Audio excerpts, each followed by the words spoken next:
Yeah, when Drew asked me to come talk about death over light breakfast, I said, that's what I've been doing with my life for the last year and a half, is talking about death and eating light breakfast. So I'm really excited to share a little bit about my recent work, but I thought to just begin with, I wanted to take you back to the beginning and tell you a little bit about my life and how I got into writing and radio. I was born in Moose Lake, Minnesota in 1983.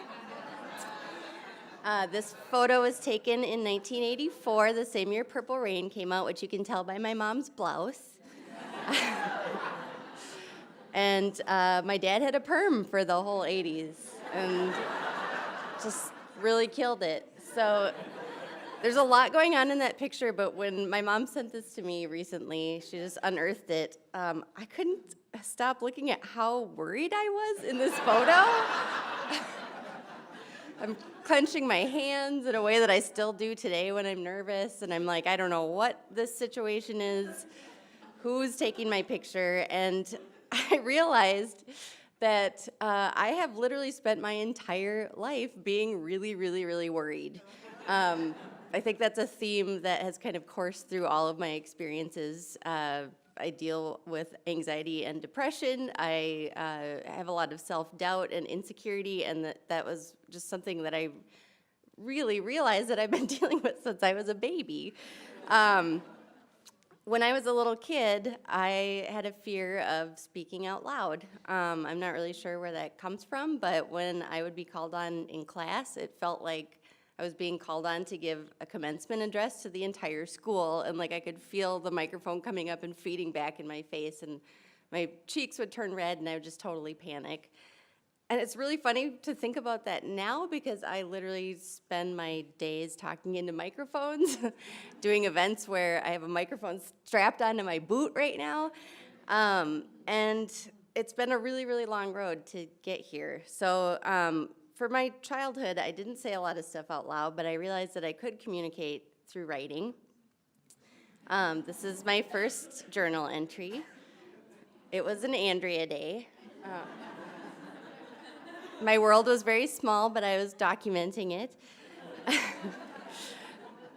Over time, I realized that I could go to my diary, and I could also go to the piano in our house and find nonverbal ways. Well, writing is somewhat verbal, but not having to speak out loud, different ways to put down my feelings and my thoughts, and mostly my worries, and get out some of the swirling thoughts that were in my mind. At first, I would literally just take out like a ream of computer paper and write on it and then stuff it under my mattress. I don't know why, because I was an only child and there was like literally no one interested in reading anything I had written. But it felt secret, and I think for me that felt really powerful, and it helped me to unlock kind of this first pathway. But over time, I realized that I did have something to say about music, and I started actually as a music major. I started going to Hamlin University, and I realized pretty quick that it was way more fun to write for the student newspaper than to sit in a room alone for 5 hours a day practicing the piano. So I started doing my first basically attempts at music journalism. Over time, I started writing for blogs here in town. I started freelancing for various outlets. And pretty early on, I realized that there were kind of 3 factors that were preventing me from really getting to the level that I wanted to get to. And it was a perfect trifecta of imposter syndrome. I'd never believed that I deserved to be heard, or that I really deserved to have a job doing this, because I basically kind of felt like I stumbled into it. dealing with deep self-doubt and my depression and anxiety, which are best friends, and the overt sexism I faced when I started working in a super male-dominated industry. As soon as I started writing, I realized that all the other music writers around me had the same kind of tone and approach to their work, which was to ingest music like they were computers and then spit out rankings and grades and tell the world how they thought that music associated with other music in this like grand spreadsheet of life. And when I went to concerts and listened to albums, I felt more like this.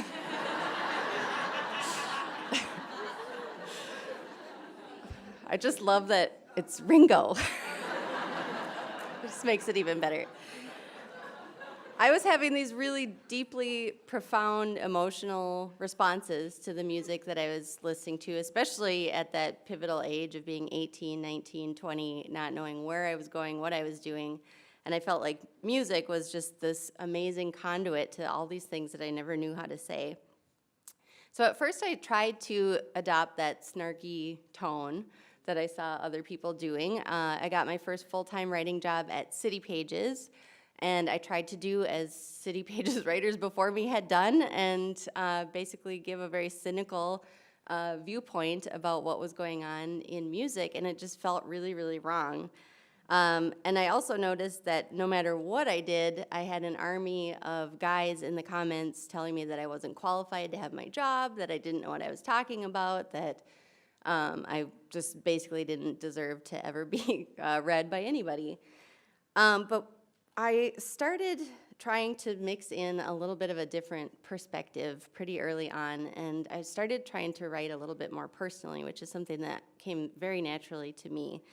And I got a comment, and I was hoping to pull this up, but it turns out that when City Pages updated their website after I left, all the comments have been deleted, so there is justice in the world.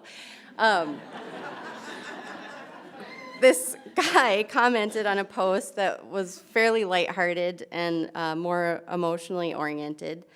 And he was actually one of my own photographers that I was paying to shoot for City Pages, and he said, "What are you going to write about next, your toenail polish?" And of all the nasty comments I've gotten, I actually love that one because it meant that I was doing something different, and it meant that I was pissing him off, and I wanted to do it more.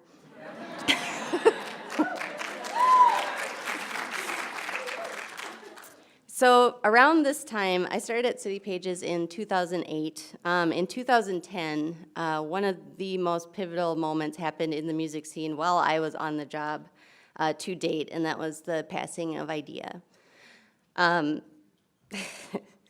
Still hits you sometimes. I realized in that moment that I was in a unique position to provide depth, not just factually and analytically about Idea, but emotionally about what he meant to our community and what his music meant to so many people. So I commissioned an artist who had worked with him and designed one of his album covers to make this beautiful portrait to go on the cover of the newspaper. And there was a tribute concert at First Avenue on Idea's birthday, which was November 9th, 7 years ago yesterday. And 7 years ago today, I wrote a recap of it. They didn't allow any photos or video to take place at this event, and I realized that I literally just had to rely on my words to get across what had happened. And that was the first time that the comment shifted. It wasn't, you got this fact wrong, like who the hell do you think you are? It was, your writing made me cry. So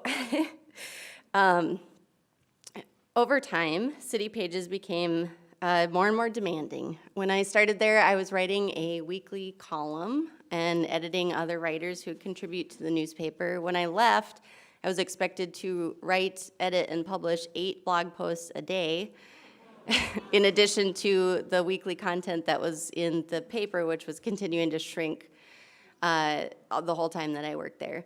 I think it was literally half the size that it was when I started. I was there for about 4 years. So at the end of 2011, I thought to myself, I really want the time and space to be able to do this writing that I'm feeling pulled towards and just can't do because I literally am writing so much that my wrists have carpal tunnel and I'm just panicking all the time. And I thought, who likes really in-depth, locally focused content? Minnesota Public Radio. So this was a really big turning point for me because I had struggled for so long with just self-esteem and self-confidence and feeling like I even deserved to have a voice. And I don't know what came over me, but one day I called up the boss of the Current, Jim McGuinn, and I asked him out to coffee and I told him to give me a job. I still remember him coming down to the lobby to get me, and I was holding a magazine waiting for him, and my hands were shaking like crazy again. I was going, what am I doing, what am I doing? But he listened to what I had to say, and I made a strong case that I thought that the radio station was doing such powerful work for the local community that they should have writing, and they should have a website where people can navigate coverage of the local scene, and we can archive some of the great content they were doing on air. And he said, okay. So I started working at the Current in January 2012. This is actually my first day. And pretty quickly, I realized that I finally had some space and some time to really get in deep to the topics that I wanted to explore. And I wasn't afraid anymore to just put myself out there and really speak about things from a more personal level because they were really supportive of that. I had a really big turning point in 2015. As I said, have been dealing with anxiety and depression my whole life. It's just something that is part of me, and I've always been really open about wanting to talk about it because the stigma around it is really dangerous. And I was doing this interview with Sims, the rapper from Doomtree, and he and I just sat down, over pizza, I think. And like so many interviews, when you're just talking for something that's going to end up in print, you kind of vacillate between things that are for the interview and then just talking about your lives.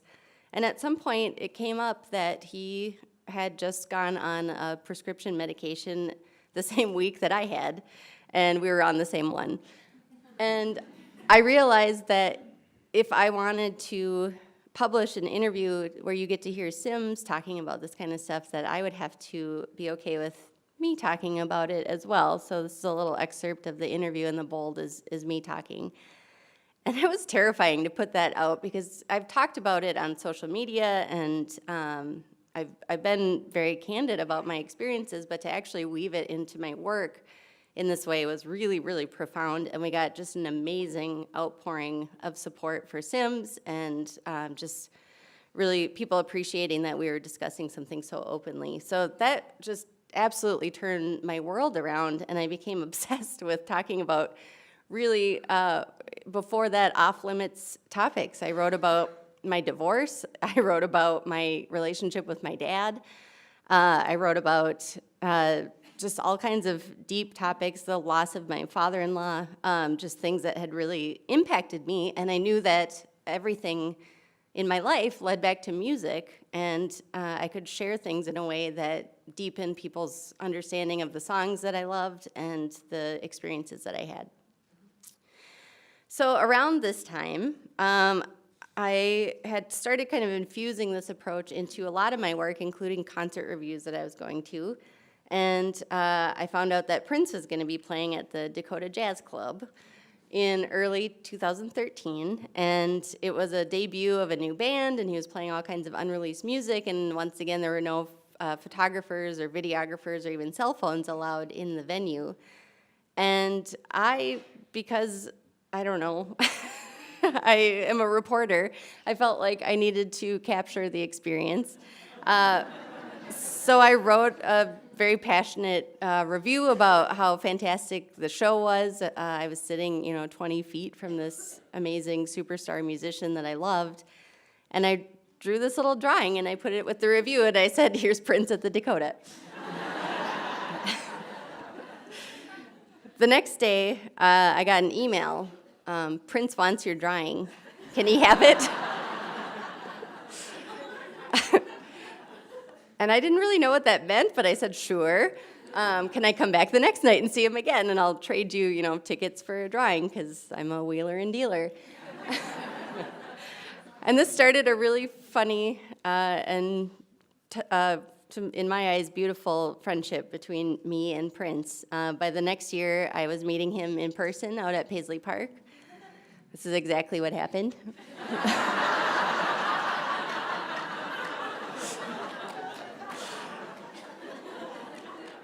It's a story I've told many times in the last year and a half. We had just a really, really memorable evening together where we almost danced to Finding Nemo. I'll tell you about it some other time.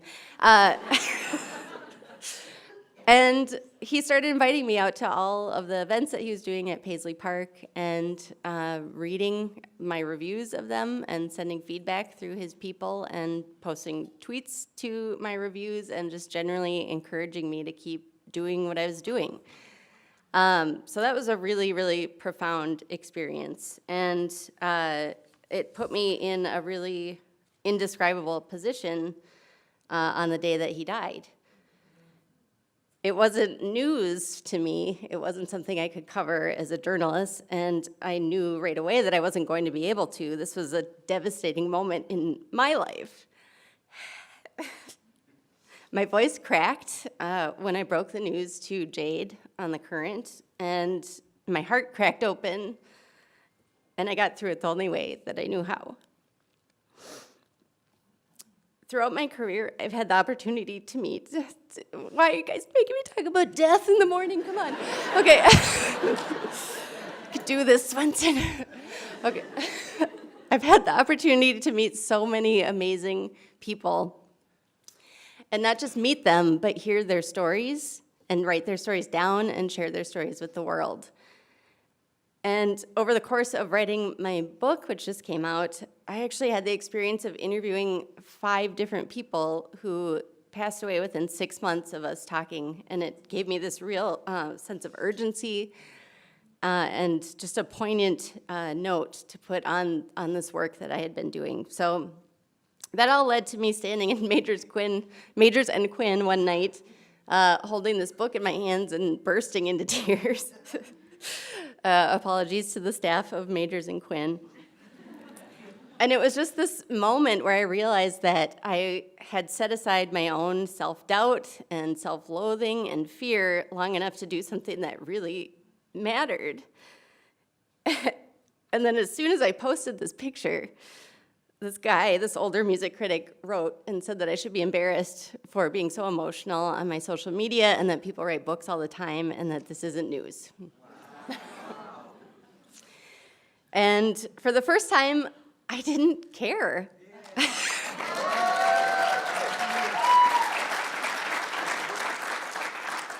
I'm really proud of my work. It's the first time in my life I've ever been able to say that out loud. And when I start to get down on myself too much, I just remember, if it was good enough for Prince, it's good enough for me. Yeah.